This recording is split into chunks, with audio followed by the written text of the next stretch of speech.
परम प्रेममय परम दयाल श्री श्री ठाकुर अनुकूल चंद्र श्रीचरण मोर शत सहस्र कोटि प्रणाम। परम आराध्या जगज्जननी श्री श्री बड़मा श्रीचरण मोर शत सहस्र कोटि प्रणाम। परम पूज्यपाद श्री श्री बड़दा श्रीचरण मोर शत सहस्र कोटि प्रणाम। पूज्यपाद आचार्य देव श्रीचरण मोर शत सहस्र कोटि प्रणाम। ओ मोर ये वीडियो देखुथिबा समस्त इष्टप्राण गुरुव्रता ओ भक्तिमयी माँ मानकु मोर अंतररु रानंदित जयगुरु भल पाइबा ओ प्रणाम निवेदन करे। बंधुगण सबु दिन परि आज भी यही भावभक्ति भरा चैनल माध्यम आपण मानकु सर्वप्रथमे स्वागत। आसंतु आजिर आउ गोटे अति सुंदर शिक्षणीय विषयवस्तुटे आरंभ करिबा। आजिर ए सुंदर विषयवस्तुटी हेउची भक्ति ओ विश्वास।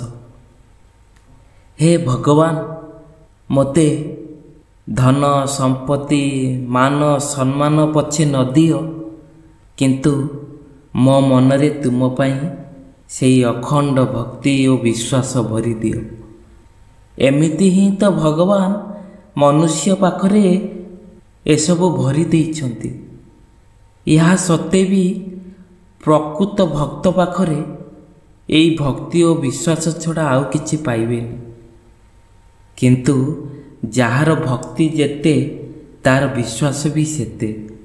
आउ सेति पई बोधे ईश्वर बेले बेले भक्ति और विश्वासर परीक्षा नहीं थांती आम मानक ठारू। बंधु आउ एमिति मोहमायार प्रभाव बढ़ाई दियंती जे से भावे सबु मु करिछि, सबु मोर, सबु मोरी पई ही संभव हैला। एई विश्वास टिकक अहंकार रे बदली गला। आउ भक्ति लोक देखाणिया पालटी गला। सतरे कौन भगवान को ऊपर विश्वास कले से आमको रक्षा करिवे? एमिति प्रश्न भी ता मन रे उंकी मारिला। सतरे कौन जी भगवान को ऊपर विश्वास रखे तार जीवन से बंचई दियंती? जीवन रे सबु दुख कष्ट दूर कर दियंती? कौन सतरे आमर भाग्य रे जहा मिली न थाए, जहा लेखा होई न थाए ताहा भी मिली जाए?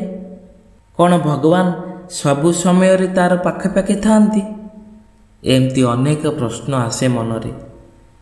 तेबे आजिर यही सुंदर विषय वस्तु रे आपण को कहानी माध्यम रे प्रमाण करई देव जे भगवान सर्वत्र पूरी रहिछंती, सबु स्थान रे अवस्थान करूछंती। तेबे मोर समस्त बंधु मान को अनुरोध रहिबो कि विषय वस्तुटी आपण माने सुनिबा संगे संगे अनेक लोकों पाखक शेयर करंतु, ताकि आमर ये भावभक्तिर भरा चैनल माध्यम समस्तंकर भक्ति द्विगुणित हो पारु, समस्तंकर से भक्ति विश्वास आहुरी बढ़ी जाऊ। परम पिता आश्रय रे आमे समस्ते सुख शांति रे जीवन लाभ करू। यह ही तांकरी रातुल श्री चरण रे प्रार्थना करी आरंभ करिबा आज रे सुंदर विषयटी। बंधुगण सबुबेले आमे माने प्राय तो सुनिबा को पाई थाउ, लोके कहती मोर तो खराब समय चली मु बा कौन करि परिबी, मु जानी पारुनी कौन करिबी। जेउ डाल धरुची से डाल छिंडी पड़ुची। एमिति रे केमिति मोर खराब समय को भल समय रे परिवर्तन करि परिबी, सेति पई से अनेक चेष्टारत। सत्य तो यह अटे आपण को एमिति जिनिस उपरे एमिति खराब समय रे निश्चय ध्यान देवा जरूरी। एवं अनेक लोक यही भक्ति और विश्वास करिबा छाड़ी दियंती। भगवान श्रीकृष्ण कौन कहिछंती भगवत गीता रे? खराब समय आसिले आमे माने कौन करिबा उचित, कौन करिबा को हेबो आमर एई खराब समय रे, जहा द्वारा आमर एई खराब समय भी भल समय रे बदली जिवो। मधुपुर गाँव में गोटे गरीब चाषी रोला। से भारी परिश्रमी थिला। ସମସ୍ତଙ୍କ ସହିତ ଭଲ ସମ୍ପର୍କ ବି ଗଢ଼ି ଉଠିଥିଲା। ସମସ୍ତଙ୍କୁ ଆଦର କରେ, ଭଲ ପାଏ। ସେ ନିଜ ପରିବାରରେ ବି ବହୁତ ଖୁସି ଥିଲା। ସେ ପ୍ରତିଦିନ ସକାଳେ ଉଠି ଭଗବାନଙ୍କର ମନ୍ଦିରକୁ ଯାଇ କେବଳ 10 ମିନିଟ୍ ଭଗବାନଙ୍କ ଆଗରେ ପ୍ରାର୍ଥନା କରୁଥିଲା। ସେହି କୃଷକଟିର ସ୍ତ୍ରୀ ମଧ୍ୟ କୃଷକ ସହିତ ମିଶି ପ୍ରତିଦିନ ମନ୍ଦିର ଯାଇ ପୂଜାପାଠ କରି ଭଗବାନଙ୍କ ପାଖରେ ପ୍ରାର୍ଥନା କରୁଥିଲା। କୃଷକଟି ମନ୍ଦିରରେ ପୂଜାପାଠ କରିବା ପରେ ବିଲକୁ ଯାଇ ଚାଷ କାମରେ ସାହାଯ୍ୟ କରୁଥାଏ। ସେ ପୁରା ଦିନ ବିଲରେ କାମ କରିଥାଏ। ସେ ଜାଣେ କର୍ମ ହିଁ ଭଗବାନ। ତାର ଜୀବନ ଏମିତିରେ ହିଁ ବହୁତ ଭଲ ଚାଲିଥାଏ। ସେ ତାର ପରିଶ୍ରମରେ ଅଧିକ ଟଙ୍କା ରୋଜଗାର କରିପାରୁନଥାଏ, କିନ୍ତୁ ଯାହା ବି ହେଉ ସେ ଯାହା ରୋଜଗାର କରୁଥିଲା ସେଥିରୁ କିଛି ଟଙ୍କା ଲୋକଙ୍କ ସେବାରେ ବି ଲଗେଇ ଦେଉଥିଲା। ଦିନେ ତାଙ୍କ ଗାଁରେ ଗୋଟେ ଅଜଣା ମହାମାରୀ ବ୍ୟାପିବାରେ ଲାଗିଲା। କୃଷକର ଗୋଟେ ବୋଲି ପୁଅ ଥିଲା। ସିଏ ଏହି ମହାମାରୀର ଶିକାର ହୋଇ ବିମାର ହୋଇଗଲା। ସେହି ଗାଁରେ ଏହି ରୋଗର ଚିକିତ୍ସା ପାଇଁ ଭଲ ଡକ୍ଟର ନଥିଲେ। ତାଙ୍କର ପୁଅ ଦେହ ଅଧିକ ଖରାପ ହେବାରୁ ପାଖ ସହରକୁ ଆମ୍ବୁଲାନ୍ସରେ ଧରି ନେଇଗଲେ। ସହରର ବଡ଼ ହସ୍ପିଟାଲରେ ବଡ଼ ଚିକିତ୍ସା କରାଗଲା। ସେହି ହସ୍ପିଟାଲର ଖର୍ଚ୍ଚ ଏତେ ଅଧିକ ଥିଲା ବିଚରା କୃଷକ ପାଇଁ ଯେ ହସ୍ପିଟାଲର ଡକ୍ଟରର ଅଧା ଟଙ୍କା ଦେବା ପାଇଁ ବି ତାକୁ ଭାରି କଷ୍ଟ ହେଉଥିଲା। କୃଷକ ଧୀରେ ଧୀରେ ପ୍ରତିଦିନ ଅସହାୟ ସ୍ଥିତିକୁ ଗତି କରୁଥିଲା, ଆଉ ସେଥିରେ ତାର ସାହସ କମିବାରେ ଲାଗିଥିଲା। ଦିନେ ହସ୍ପିଟାଲରେ ବସି ବସି ସେ ଏକଦମ ହତାଶ ହୋଇପଡ଼ିଥିଲା ଏବଂ ସେ ଜୋର ଜୋରରେ କାନ୍ଦିବାକୁ ଲାଗିଲା। ଆଉ କହିଲା, କ'ଣ ପାଇଁ ଭଗବାନ ମୋର ଏତେ ପରୀକ୍ଷା ନେଉଛନ୍ତି? କେଉଁ କର୍ମର ସେ ପ୍ରତିଶୋଧ ନେଉଛନ୍ତି? କେତେବେଳେ ସେ ନିଜକୁ ଦାୟୀ କରୁଥିଲା ତ କେତେବେଳେ ସେ ଭଗବାନଙ୍କୁ। କିନ୍ତୁ କୃଷକର ସ୍ତ୍ରୀକୁ ବିଶ୍ୱାସ ଥିଲା ତାର ସେହି ଭଗବାନଙ୍କ ଉପରେ। ଭଗବାନ ଯେ ଏହି ସମୟରେ ତାକୁ ସାହାଯ୍ୟ କରିବାକୁ ନିଶ୍ଚୟ ଆସିବେ, ଏହି ଦୃଢ଼ ବିଶ୍ୱାସ ଭକ୍ତିରେ ସେ ଡାକୁଥାଏ। କିନ୍ତୁ କୃଷକକୁ ନିଜର ଆଶାର କୌଣସି କିରଣ ନଜର ଆସୁନଥିଲା। ହସ୍ପିଟାଲର ପାଖରେ ଗୋଟିଏ ଛୋଟ ମନ୍ଦିରଟିଏ ଥିଲା। କୃଷକର ସ୍ତ୍ରୀ ପ୍ରତିଦିନ ସେହି ମନ୍ଦିରରେ ପ୍ରାର୍ଥନା କରିବା ପାଇଁ ଯାଉଥିଲା, କିନ୍ତୁ କୃଷକ ପ୍ରାର୍ଥନା କରିବା ପାଇଁ ଯାଉନଥିଲା। ତାର ଏପଟେ ଭକ୍ତି ଓ ବିଶ୍ୱାସ ଭାଙ୍ଗି ଚୁରୁମାର ହୋଇଯାଇଥିଲା। କିଛି ସମୟ ପରେ ଡକ୍ଟର ଆସି କୃଷକକୁ କହିଲେ, ପୁଅର ଚିକିତ୍ସା ପାଇଁ ତୁମେ 10,000 ଟଙ୍କାର ଆବଶ୍ୟକତା ପଡ଼ିବ। ତୁମେ ଜଲ୍ଦି ଟଙ୍କାର ବ୍ୟବସ୍ଥା କର। କୃଷକ ପାଇଁ ଏତେ ଶୀଘ୍ର 10,000 ଟଙ୍କା ସଂଗ୍ରହ କରିବା ଅସମ୍ଭବ ଅଟେ। କୃଷକର ସ୍ତ୍ରୀ ଏବେ ବି ମନ୍ଦିର ଯାଇ ପୂଜାପାଠ କରୁଥିଲା। ଭଗବାନଙ୍କୁ ତାର ସବୁ ଦୁଃଖ ଜଣାଉଥିଲା।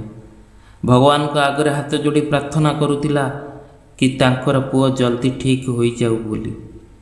ଦିନେ ମନ୍ଦିରକୁ ଗୋଟେ ଧନୀ ବ୍ୟକ୍ତି ଆସିଥିଲେ।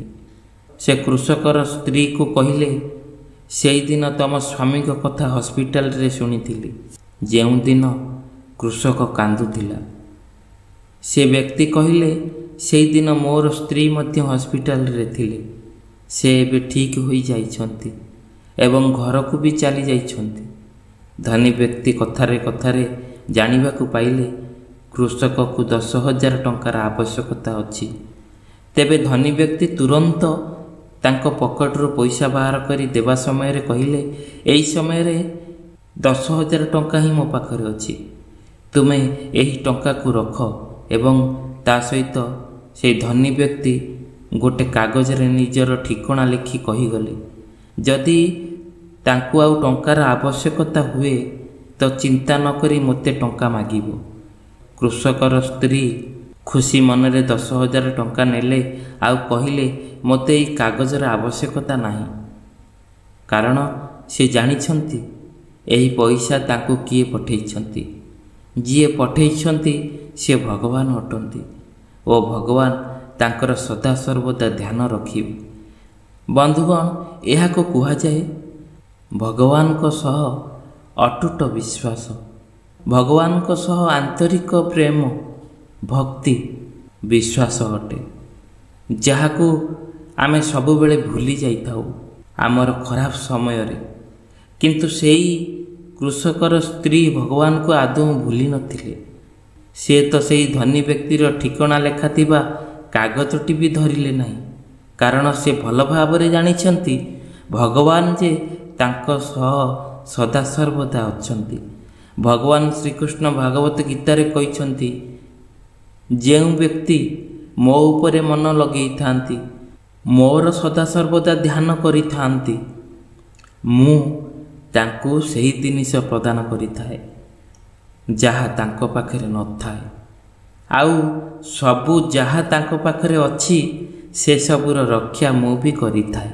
ଏଥିପାଇଁ ଏହା ବହୁତ ଜରୁରୀ ଅଟେ ଯେ ଖରାପ ସମୟରେ ଭଗବାନଙ୍କ ଠାରେ ତୁମେ ମନ ଲଗେଇ ରୁହ, ଧ୍ୟାନରେ ରୁହ, ଆଦୌ ଦୂରେଇ ରୁହନ୍ତୁ ନାହିଁ। ତେବେ ବନ୍ଧୁଗଣ, ଏହା ଏକ ସୁନ୍ଦର କାହାଣୀଟିଏ ନୁହେଁ, ବରଂ ଆମମାନଙ୍କର ଜୀବନରେ ଘଟୁଥିବା ଏହା ଏକ ସତ୍ୟ ଘଟଣା ଉପରେ ଆଧାରିତ। ଏମିତି ଆମମାନଙ୍କ ଜୀବନରେ ବି ଅନେକ କଠିନ ପରିସ୍ଥିତିର ସାମ୍ନା କରିବାକୁ ବି ପଡ଼ିଛି। ସେତେବେଳେ ବି ଆମେ ଭକ୍ତି ଓ ବିଶ୍ୱାସ ଉପରେ ଟଳମଳ ହୁଏ।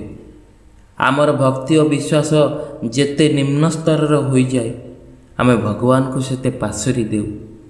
କିନ୍ତୁ ସଦାସର୍ବଦା ମନେ ରଖିବା ଉଚିତ, ଯିଏ ସମସ୍ତ ସଚରାଚରର ପାଳନ କରୁଛନ୍ତି, ତାଙ୍କ ପାଖରେ ଏତିକି ଟିକିଏ ସାହାଯ୍ୟ କରିବା ପାଇଁ କ'ଣ ଅସମ୍ଭବ ହୋଇପାରେ? ତାଙ୍କ ପାଖରେ କେବଳ ଆମର ଭକ୍ତି ଓ ବିଶ୍ୱାସ ଯାଇ ପହଞ୍ଚିବା ଦରକାର। ଆମର ଦୁଃଖର କରୁଣ ଗାଥା ତାଙ୍କ କର୍ଣ୍ଣରେ ପଡ଼ିବା ଦରକାର। ନିମିଷକେ ସେ ସବୁ ବଦଳାଇ ଦେଇପାରନ୍ତି, ଅସମ୍ଭବକୁ ସମ୍ଭବ କରିଦେଇପାରନ୍ତି। ଆଜି ଆମେମାନେ କର୍ମମୟ ବ୍ୟସ୍ତବହୁଳ ଜୀବନ ଭିତରେ କେଉଁଠି ନା କେଉଁଠି ତାଙ୍କ ପାଖରୁ ଅନେକ ଦୂରେଇ ଯାଇଛେ। ସେ ଧନ ବଳରେ ହେଉ କି ମନ ବଳରେ ହେଉ, କୌଣସି ନା କୌଣସି ସ୍ଥାନରେ ଆମର ଅହଙ୍କାର ପୂରି ରହିଛି, ଯେଉଁଥିପାଇଁ ଭଗବାନଙ୍କୁ ବି ଆମେ ପାଶୋରି ଦେଉଛୁ। ତାଙ୍କର ଅନୁକମ୍ପାକୁ ଆମେ ସାଦରେ ଗ୍ରହଣ କରୁନାହୁଁ। ସେ ତ ଆମକୁ ସବୁ ଦେଇଛନ୍ତି, ତାପରେ ବି ଆମେ ଜୀବନ ସାରା ତାଙ୍କୁ ତ ମାଗି ଚାଲିଛେ। କିନ୍ତୁ ସେଥିରେ ସେ ବି ଦୁଃଖ କରନ୍ତି ନାହିଁ, କାରଣ ସେ ଜାଣିଛନ୍ତି କି ଏଇ ମନୁଷ୍ୟ ହିଁ ତ ମୋର ସନ୍ତାନ। ଯାହାଙ୍କର ସୁଖ ଦୁଃଖରେ ମୁଁ ଠିଆ ନ ହୁଏ, ତାହେଲେ ସେ ମୋତେ ଡାକିବେ ବା କାହିଁକି? ସେ ଭଲ ଭାବରେ ଜାଣିଛନ୍ତି ଯେ ଅଭାବ ଅସୁବିଧାରେ ଦୁଃଖରେ ମଣିଷ ରହିଲେ ହିଁ ମୋତେ ସବୁବେଳେ ଚିନ୍ତନ କରେ, ସବୁବେଳେ ଡାକେ। ସେଇଥିପାଇଁ ଦୁଃଖରେ ପଡ଼ିଥିବା ମଣିଷ ପାଖରେ ଭକ୍ତି ଓ ବିଶ୍ୱାସ ସବୁଠାରୁ ବଡ଼ ଅସ୍ତ୍ର। ତେବେ ବନ୍ଧୁଗଣ, ଆଜିର ଏହି ସୁନ୍ଦର ବିଷୟବସ୍ତୁଟି ଆପଣମାନଙ୍କୁ କେମିତି ଲାଗିଲା ଆମକୁ କମେଣ୍ଟ ସେକ୍ସନରେ ନିଶ୍ଚୟ ଜଣାଇବେ। ଆଉ এই ଜୟଗୁରୁ ପ୍ରାର୍ଥନା ଚ୍ୟାନେଲକୁ ଯଦି ଏପର୍ଯ୍ୟନ୍ତ ସବସ୍କ୍ରାଇବ୍ କରିନାହାନ୍ତି, ତାହେଲେ ସବସ୍କ୍ରାଇବ୍ କରିଦିଅନ୍ତୁ ଓ ବେଲ୍ ନୋଟିଫିକେସନକୁ ମଧ୍ୟ ପ୍ରେସ୍ କରିଦିଅନ୍ତୁ। ତେବେ ଆସନ୍ତୁ ଆଜିର ଏହି ସୁନ୍ଦର ବିଷୟବସ୍ତୁରେ ଏତିକି। ପୁଣି ଏଇଭଳି ଆଉ ଗୋଟିଏ ଏଇଭଳି ସୁନ୍ଦର ଶିକ୍ଷଣୀୟ ବିଷୟବସ୍ତୁଟିଏ ନେଇ ଆସିବୁ। ସେ ପର୍ଯ୍ୟନ୍ତ ଜୟ ଗୁରୁ।